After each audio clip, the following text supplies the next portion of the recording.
박지우는 34살이었고 최유리는 31살이었다. 두 사람이 결혼한 지 정확히 4년이 흘렀다.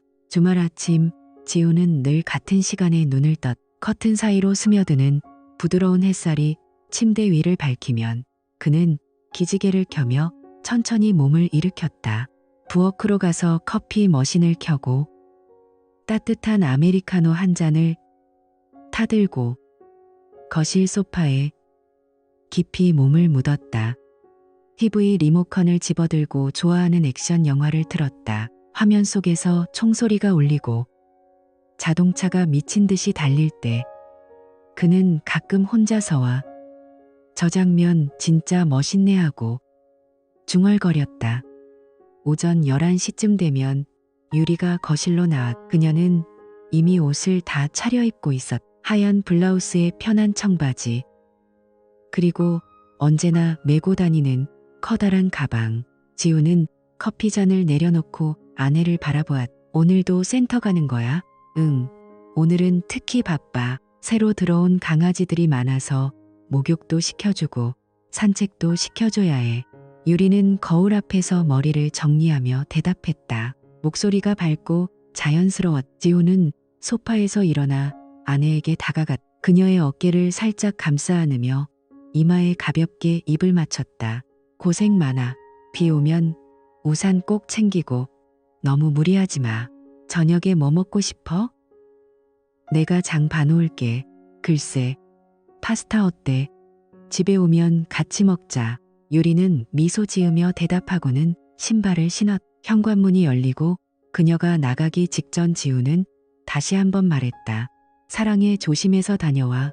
나도 사랑해. 금방 올게. 문이 닫히는 소리가 나자 집안이 조용해졌. 지우는 다시 소파로 돌아가 다리를 쭉 뻗고 영화를 이어보았. 가끔씩 핸드폰을 들어 유리에게 메시지를 보냈다. 오늘 날씨 좋네.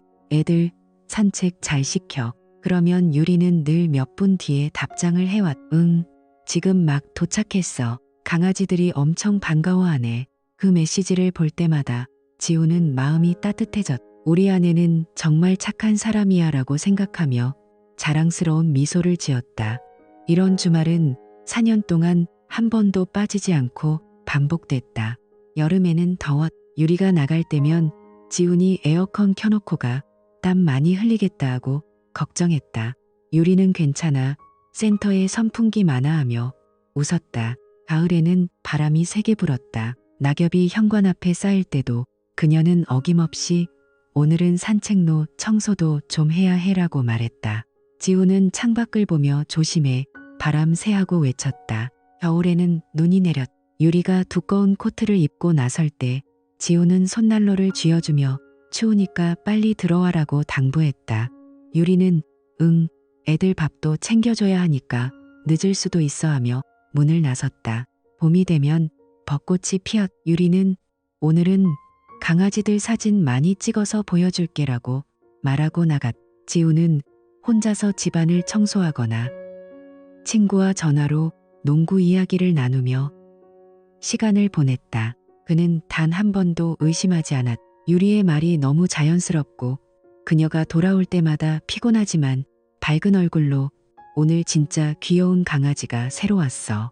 이름은 초코야 하며 이야기를 늘어놓았기 때문이다.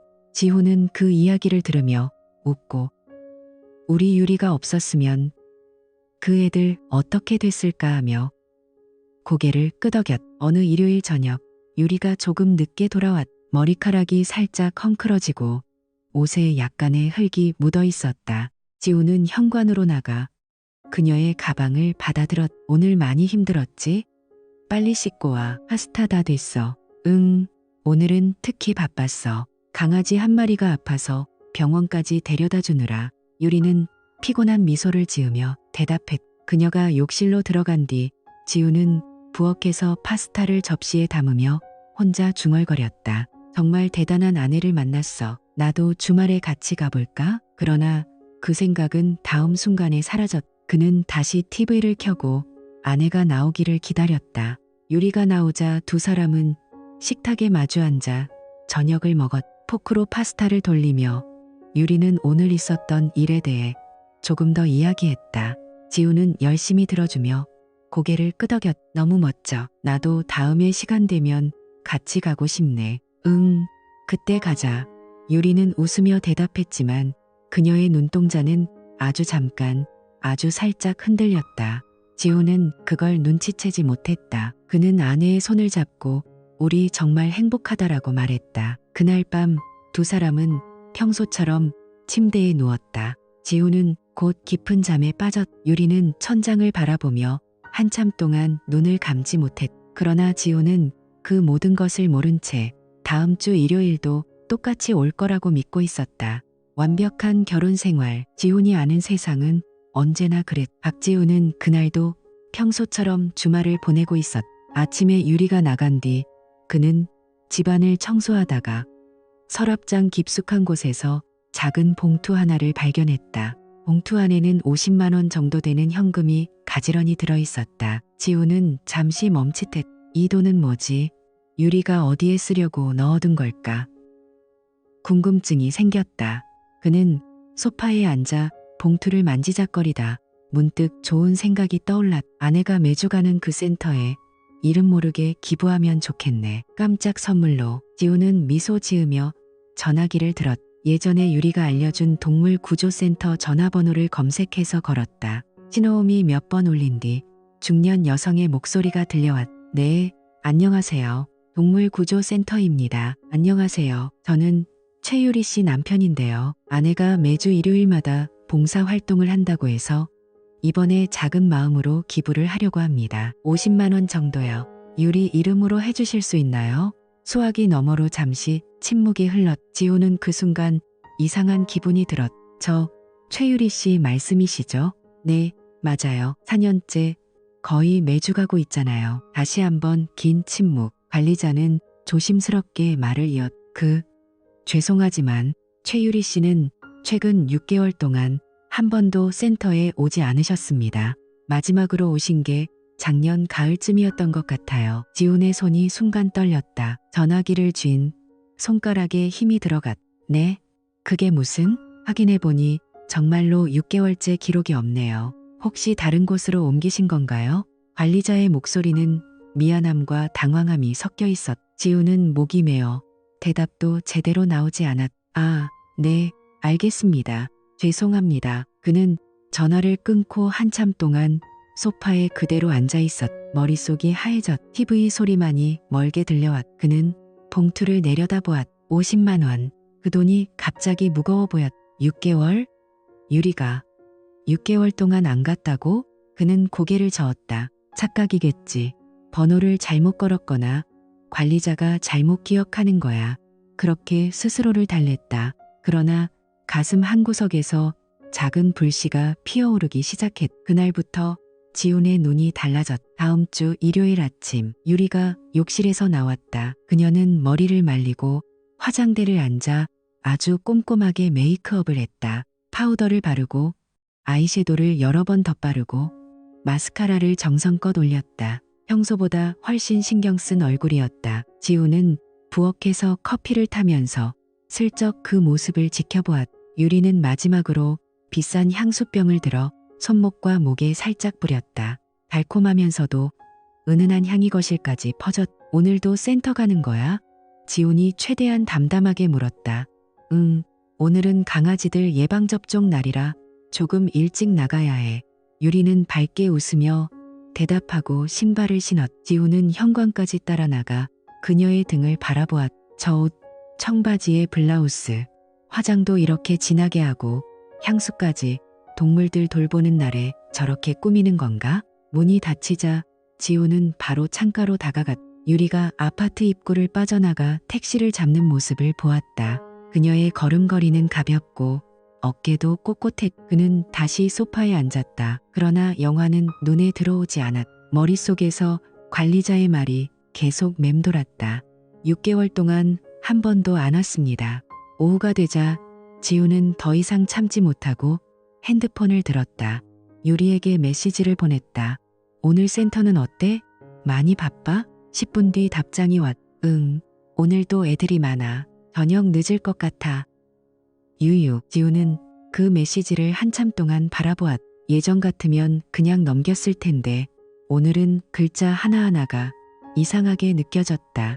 그는 자리에서 일어나 침실로 들어갔. 유리의 서랍을 조심스럽게 열었. 향수병이 여러 개 있었다. 그중 최근에 자주 쓰는 듯한 비싼 브랜드 향수가 눈에 띄었. 그는 뚜껑을 열어 냄새를 맡아보았. 아까 아내가 뿌린 그 향이었. 동물 구조센터에서 이런 향수를 뿌리고 간다고? 지우는 서랍을 닫고 창밖을 바라보았. 하늘이 흐려지기 시작했. 마음속에 싹튼 의심은 점점 커져서 이제는 무시할 수 없을 만큼 자라나고 있었. 저녁 6시 반, 현관문이 열렸다. 유리가 들어왔다. 머리는 살짝 헝클어져 있었지만 화장은 여전히 선명했다. 다녀왔어.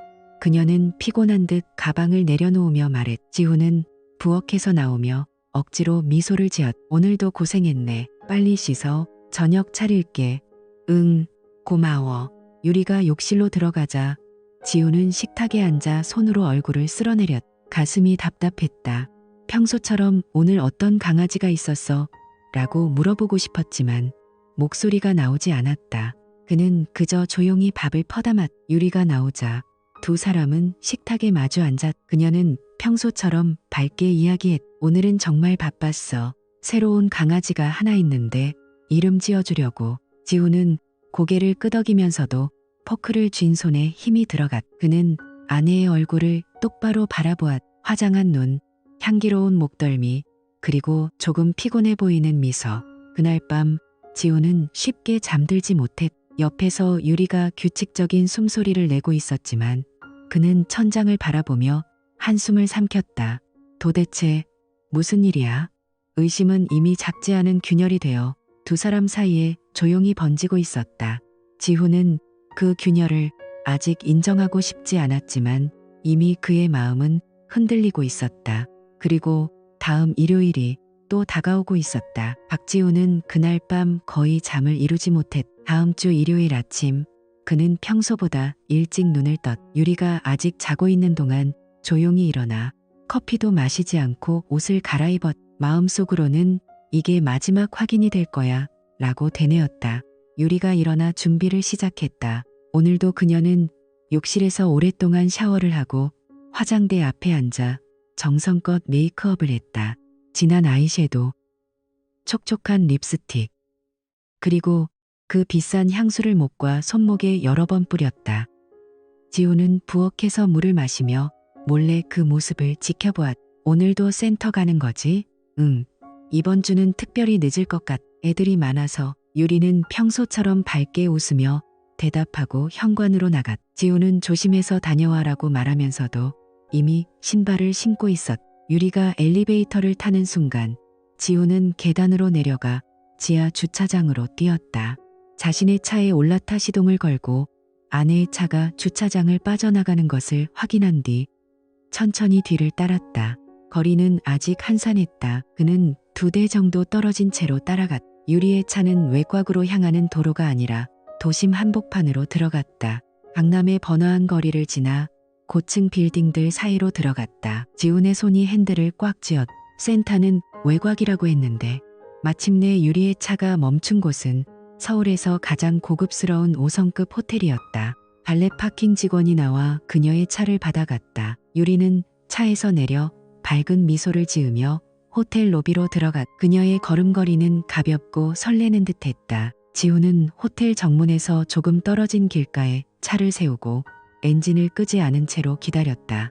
창문을 살짝 내리고 카메라를 준비했다. 30분쯤 지났을까? 유리가 로비에서 나왔. 그녀 옆에는 키가 크고 잘생긴 남자가 함께 있었. 남자는 고급 양복을 입고 손목에는 번쩍이는 시계를 차고 있었. 두 사람은 자연스럽게 팔짱을 꼈다. 남자가 유리의 허리를 감싸 안으며 가볍게 입을 맞췄다. 유리는 웃으며 남자의 가슴에 얼굴을 살짝 기대었. 지훈의 심장이 미친 듯이 뛰었. 숨이 막혔다. 그는 카메라 줌을 최대한 당겨 두 사람을 찍었다. 남자가 유리의 귀에 뭐라고 속삭이자 그녀가 웃으며 고개를 끄덕였다. 두 사람은 호텔 안으로 다시 들어갔. 지우는 차 안에서 꼼짝도 하지 못했다. 손이 떨려 카메라를 제대로 들고 있기도 힘들었다. 그는 이를 악물고 계속 기다렸. 시간이 얼마나 흘렀을까. 오후 3시가 넘어서야 두 사람이 다시 나왔. 유리의 머리는 살짝 헝클어져 있었고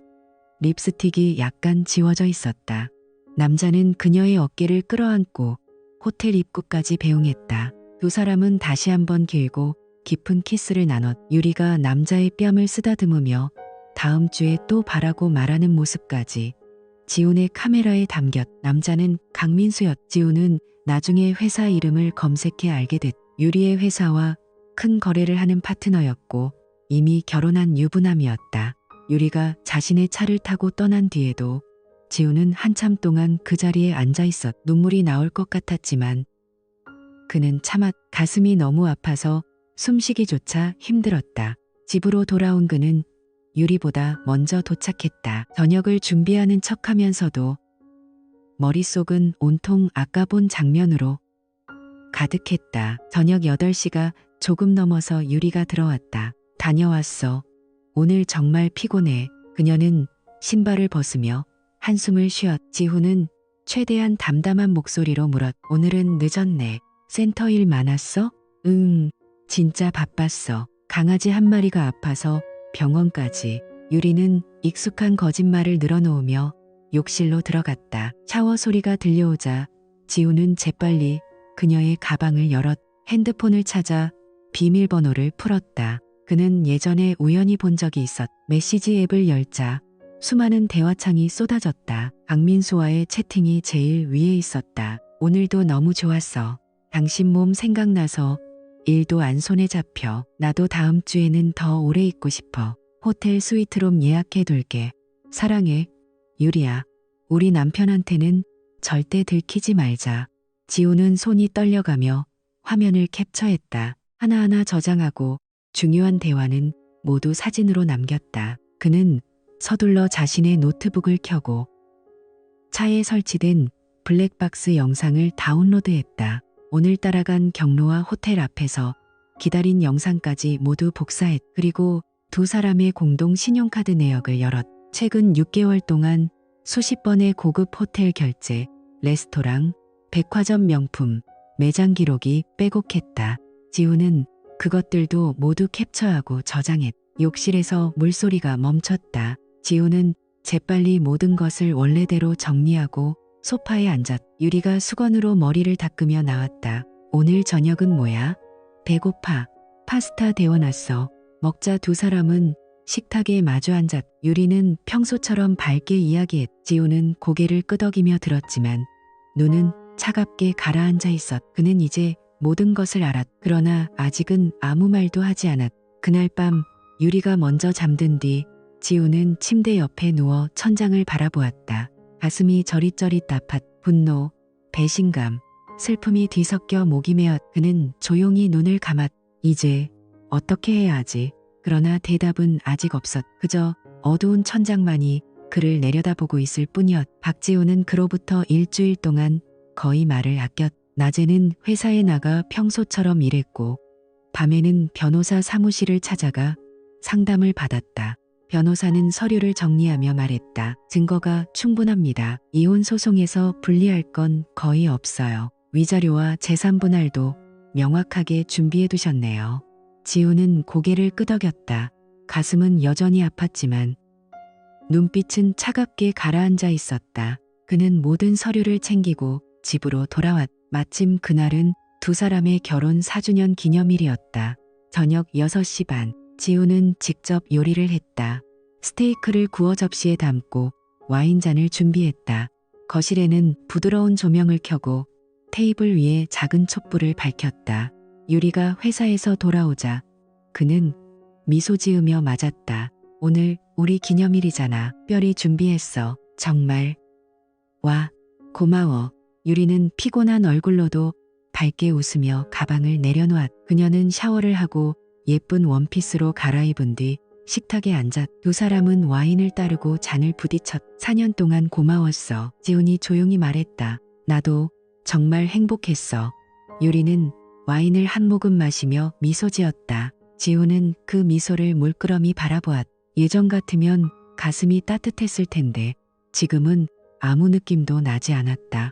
식사가 거의 끝날 무렵 지우는 자리에서 일어나 작은 선물 상자를 가져왔. 하얀 리본이 예쁘게 묶인 상자였다. 이건 특별한 선물이야. 열어봐. 유리의 눈이 반짝였. 그녀는 설레는 손길로 리본을 풀고 상자를 열었. 그 순간 그녀의 얼굴에서 핏기가 싹 가셨다. 상자 안에는 사진들이 가득했. 호텔 앞에서 강민수와 키스하는 모습, 두 사람이 팔짱을 끼고 들어가는 장면, 차 안에서 기다리며 찍은 클로즈업 사진, 그 아래에는 호텔 영수증 사본, 신용카드 결제 내역, 그리고 핸드폰 채팅 화면 캡처들이 깔끔하게 정리되어 있었다. 오늘도 당신 몸이 너무 그리웠어. 남편한테 절대 들키지 말자. 스위트룸에서 다음 주에 보자. 유리의 손이 심하게 떨렸. 상자가 바닥에 떨어질 뻔했. 그녀는 입을 벌린 채 아무 말도 못하고 사진들을 내려다보았. 이게 뭐야? 목소리가 갈라졌다. 지호는 와인잔을 내려놓고 차분하게 그녀를 바라보았다. 6개월 동안 매주 일요일마다 간 곳이 동물구조센터가 아니었네. 강민수 씨랑 만난 호텔이었지? 유리의 다리가 풀렸. 그녀는 그대로 바닥에 주저앉아 두 손으로 얼굴을 감쌌다. 미안해. 지훈아, 정말 미안해. 내가 잘못했어. 제발 용서해줘. 그녀는 울면서 지훈의 바지자락을 붙잡았. 눈물이 뚝뚝 떨어져 바닥을 적셨다. 그 사람은 그냥 일 때문에 만난 거였어. 한 번 실수한 거야. 다시는 안 그럴게. 믿어줘. 우리 결혼 4년인데. 제발. 유리는 거의 바닥에 엎드리다시피 하며 울부짖었. 어깨가 들썩이고 숨이 가빠왔다. 지호는 한치도 움직이지 않았. 그는 차갑게 내려다보며 말했. 증거 다 모았어. 변호사도 이미 상담 끝냈. 이혼 서류는 준비됐어. 너 오늘 안에 짐 싸서 나가. 유리가 고개를 번쩍 들었. 눈이 새빨갛게 충혈되어 있었다. 안 돼. 제발. 이렇게 끝낼 수 없어. 나 없으면 너 어떻게 살아? 나도 너 사랑하잖아. 사랑? 지우는 낮게 웃었다. 웃음소리에는 아무 온기도 없었. 너는 나한테 4년 동안 거짓말하면서 다른 남자랑 호텔 드나들었어. 그게 사랑이야? 나한테 매주 강아지들 돌봐. 나고 말하면서 향수 뿌리고 화장하고 나갔지. 이제 그만해. 그는 상자를 테이블 위에 다시 올려놓았. 30분 안에 짐 싸. 필요한 건 나중에 변호사 통해 보내줄게. 오늘 밤 당장 나가. 유리는 여전히 바닥에 주저앉아 그의 다리를 놓지 않았. 지훈아. 미안해. 한 번만 기회 줘. 다시는 안 그럴게. 제발. 그녀의 목소리는 점점 작아지며 흐느낌으로 변했. 지훈은 그녀의 손을 조용히 떼어냈. 더 이상 듣고 싶지 않아. 나가. 그는 침실로 들어가 유리의 큰 여행 가방 2개를 꺼내 현관에 내려놓았. 유리는 한참을 울다가 결국 힘없이 일어나 방으로 들어갔. 그녀는 옷을 대충 챙기며 계속 울었다. 이렇게 끝나는 거야? 지훈은 거실 소파에 앉아 그녀가 짐을 싸는 모습을 지켜보았. 마음 한구석이 여전히 아팠지만 그는 이를 악물고 참았다. 마침내 유리가 2개의 가방을 끌며 현관에 섰. 얼굴은 눈물로 범벅이 되어 있었. 정말 가야 해? 그래 나가. 지우는 문을 열어주었. 차가운 밤 공기가 들어왔. 유리는 마지막으로 그를 한번 돌아보았지만 그는 시선을 피했다. 그녀가 문을 나서자 지훈은 조용히 문을 잠갔. 집안이 갑자기 너무 조용해졌. 촛불은 아직 타고 있었고 와인잔 2개가 테이블 위에 그대로 놓여 있었다. 지훈은 소파에 깊이 몸을 묻고 천장을 바라보았. 4년의 결혼 생활이 이렇게 끝났다. 그는 눈을 감았. 눈물이 한 방울 조용히 볼을 타고 흘러내렸다. 그러나 그는 닦지 않았다. 이제 모든 것이 끝났다는 사실만이 가슴을 무겁게 짓누르고 있었다. 박지우는 문을 잠그고 한참 동안 현관에 서 있었. 집안이 너무 조용해서 자신의 숨소리만 크게 들렸다. 그는 소파로 돌아가 앉아 비나 와인잔을 내려다보았. 촛불이 아직 흔들리고 있었다. 그는 천천히 손을 뻗어 불을 껐다. 그날 이후 모든 것이 빠르게 움직였. 지우는 다음 날 바로 변호사 사무실을 찾았다. 증거 자료를 모두 넘기자 변호사는 고개를 끄덕였. 이 정도면 재판 없이도 끝낼 수 있습니다. 위자료, 재산분할, 위약금까지 철저하게 청구하죠. 이혼 소송은 정말 빠르게 진행됐다. 유리 측에서 변호사를 선임했지만 호텔 영상, 채팅 기록, 카드 내역, 블랙박스 영상 앞에서는 아무 말도 할 수 없었다. 첫 조정에서 이미 결론이 났. 법원 앞 복도에서 유리가 마지막으로 지훈을 붙잡았다. 지훈아, 제발 한 번만 더 생각해줘. 나 정말 반성하고 있어. 그녀의 눈은 퉁퉁 부어 있었고 목소리는 갈라져 있었다. 지훈은 차갑게 그녀의 손을 뿌리쳤. 이미 끝났어. 서류에 도장 찍고 조용히 사라져. 판사는 지훈에게 유리한 판결을 내렸다. 공동 재산의 대부분과 위자료를 인정받았다. 그리고 지훈은 한 걸음 더 나갔. 그는 강민수를 상대로 가정파괴 소송을 제기해. 소송 사실이 알려지자 세상이 뒤집혔. 강민수의 아내는 재계에서 유명한 명문가의 외동딸이었다. 그녀는 남편의 외도를 알자마자 변호사를 통해 즉시 이혼을 진행했. 민수는 모든 재산을 빼앗기고 회사에서도 쫓겨났다. 한때 잘 나가던 사업가는 하루아침에 사회에서 완전히 매장됐다. 유리도 마찬가지였다. 소문은 회사 전체에 퍼졌. 최유리가 상사의 거래처 유부남하고 6개월 넘게 호텔을 들락거렸대. 매주 일요일마다 남편한테 거짓말하면서 그녀는 출근한 지 이틀 만에 해고 통보를 받았. 동료들은 그녀를 피했고 SNS에는 익명의 폭로 글이 올라왔. 유리는 이사도 가고 전화번호도 바꿨지만 어디를 가든 과거가 따라다녔다. 그녀는 작은 원룸에서 혼자 지냈. 식비를 아끼며 알바를 전전했. 밤마다 베개에 얼굴을 묻고 울었다. 내가 왜 그랬을까? 그러나 후회는 이미 늦었다. 그리고 정확히 1년 후 지훈은 강남의 고급 아파트로 이사했. 넓은 창문으로 한강이 보이는 32층 집이었다. 그는 회사에서 승진의 팀장 자리에 올랐다. 일도 더 잘 되고 사람들도 그를 다시 보기 시작했. 주말 아침 지훈은 커피를 타들고 베란다에 나갔. 따스한 햇살이 얼굴을 비쳤. 그는 천천히 숨을 들이마셨. 예전처럼 영화도 보고 운동도 하고 친구들과 맥주도 마셨다. 가끔은 새로운 사람을 만나기도 했. 하지만 서두르지 않았. 어느 날 저녁 지인과 식사 자리에서 누군가 물었다. 지훈 씨, 이제 완전히 정리된 거예요? 지훈은 와인을 한 모금 마시고 미소 지었. 네, 이제 제 인생이에요. 그는 더 이상 유리의 이름을 입에 올리지 않았. 집에 돌아와 샤워를 하고 나오면 그는 편안한 옷으로 갈아입고 소파에 앉았다. TV를 켜고 좋아하는 드라마를 보거나 책을 읽었다.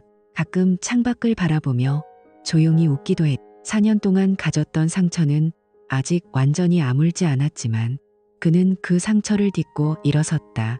더 강해졌고 더 자유로워졌고 더 당당해졌다. 지훈은 새로 산 위스키 한 잔을 따르며 창밖 야경을 바라보았. 이제 시작이야. 그는 잔을 들어 스스로에게 건배했. 빛나는 서울의 밤이 그의 새로운 삶을 조용히 비추고 있었다.